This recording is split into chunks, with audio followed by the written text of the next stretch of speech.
With a federal election just a few weeks away, Indigenous affairs is off the radar. Neither Labor nor the Coalition have wanted to talk about it. They've gone silent on truth-telling, reconciliation and commitment to finally closing the gap. 3 years ago, Indigenous affairs was one of the dominant themes of the 2022 campaign, driven by Labor's commitment to the Uluru Statement from the Heart and a voice to Parliament. In 2025, the most we've heard from our leaders on Indigenous matters is opposition leader Peter Dutton saying he would never stand in front of Aboriginal or Torres Strait Islander flags as Prime Minister. We've also had shadow Indigenous affairs spokeswoman Jacinta Price channeling Donald Trump by saying she wants to make Australia great again. To ensure that we can make Australia great again. How did we go from being told that elevating the circumstances of Indigenous people was one of our nation's most important challenges to radio silence? Much can be attributed to the bruising voice referendum loss, in which 60% of Australians voted no.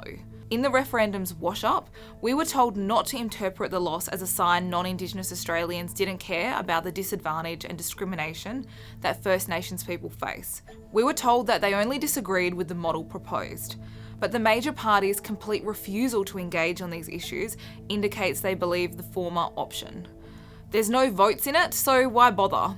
Labor says they'll continue its efforts to close the gap despite the fact that progress so far has been achingly slow. The Coalition has pledged an order of all government spending on Indigenous affairs and to launch a royal commission into sexual abuse in Indigenous communities.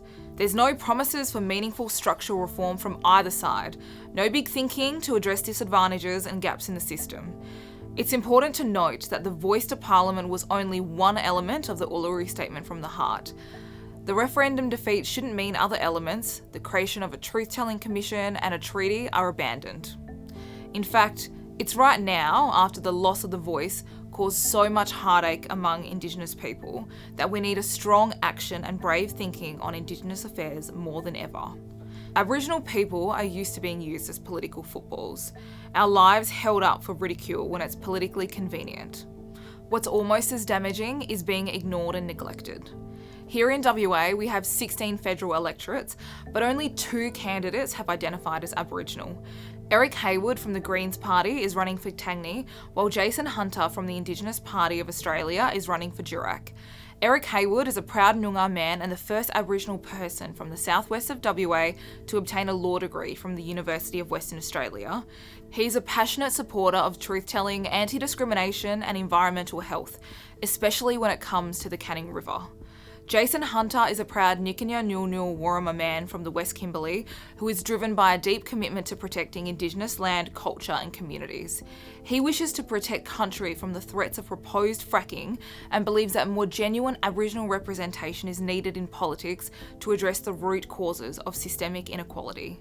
I urge you to consider the positive roles that can be played by candidates like Eric and Jason in the journey to reconciliation and sustainable environmental practices.